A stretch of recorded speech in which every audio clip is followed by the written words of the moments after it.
Lisa McCall. And I'm Kara Leonard. And before we get started, I have a quick question for you.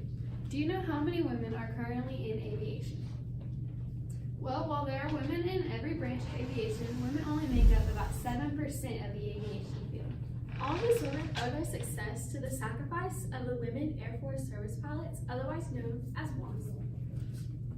In the beginning of World War II, there were only 29 female pilots, but by the end of the war, that number soon grew to over 1,102. These women fought bravely for their country by flying military planes. The WASP loved flying and were an integral part of opening the doors of aviation as a potential career path for women. These women operated and lived in a hangar located in Sweetwater, Texas.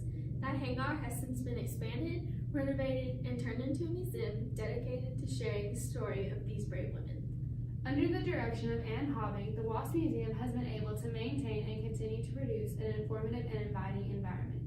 This museum is dedicated to fulfilling their mission, which is to educate and inspire all generations with the story of the women Air Force service pilots who forever changed the course of women in aviation. As far as the research methods we use in this study, we have gained most of our information through working closely with the museum over the past 3 years. Our first year of working with the museum, we interned for the museum director who let us work in the archives where we learned how to properly handle and store the artifacts. We were also given the opportunity to sit in on important meetings. With all the information we gained from our internship, we were able to create an expansion plan for a new hangar that would allow for more space for exhibits and temperature-controlled rooms to store artifacts. This expansion was successful and completed in May of 2017. In addition to the expansion plan, we created a marketing plan for the museum last year that would help to engage the younger generations. This included new social media platforms and promoting weekend activities. This year, we have continued to grow our relationship with the director of the museum, Ann Hobbing, who meets with us once or twice a month to give us more information to help improve our efforts of reaching out and inspiring future generations of women pilots. Lastly, we met with a group of members who would be attending the Texas Education Agency board meeting, which we will go into detail on later. Even though, through all these methods, we have gained a plethora of information from many different sources that we have used to influence our decision to develop a cause marketing campaign.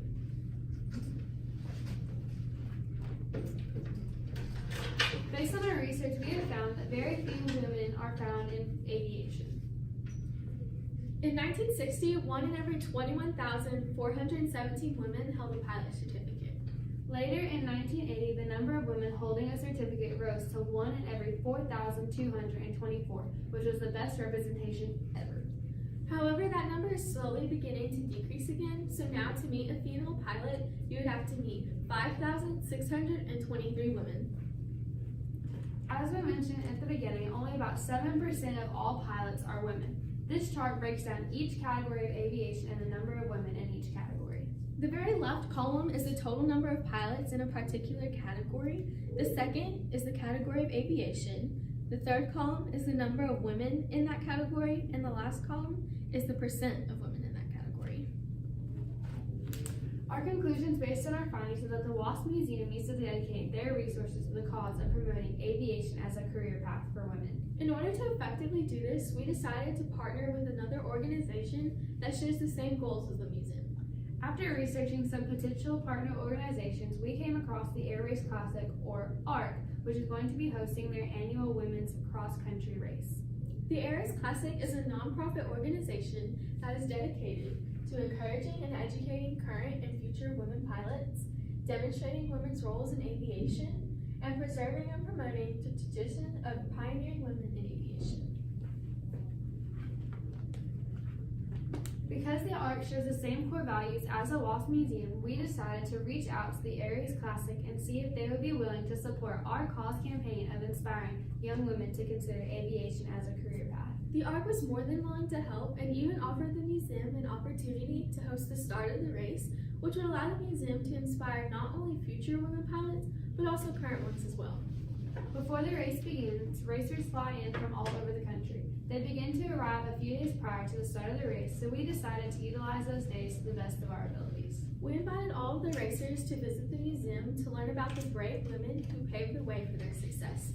Many of the racers were touched by their stories and their sacrifices.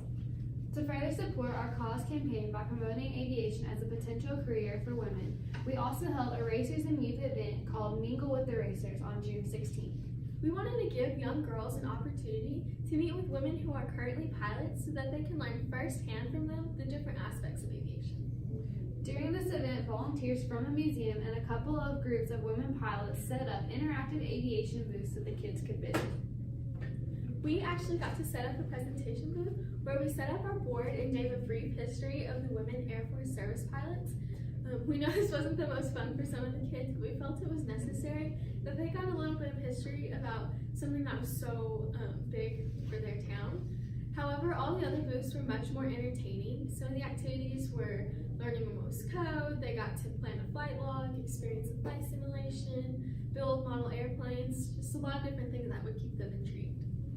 All these booths were very entertaining and kept the kids very intrigued. At the beginning of the event, they were given a passport, such as this one, that they could get a stamp on for each booth that they visited. Once they had visited every single booth, they could then turn that passport in and return for a goodie bag. We were then able to use these passports as a way of tracking how many kids attended this event. The most accurate way to measure our success of promoting our cause and encouraging young girls to become pilots is to look at how many people attended these events hosted by the Wasp Museum. After counting all of the passports, we were surprised to find that over 150 kids attended this youth event. This number consisted of several large groups such as Girl Scouts and church groups, along with families that came on their own. In addition to those kids, we also had 77 teams competing in the Air Race Classic. This is a program for the Air Race Classic. These blue tabs at the top represent the pages where we got to meet some of the teams and they actually signed.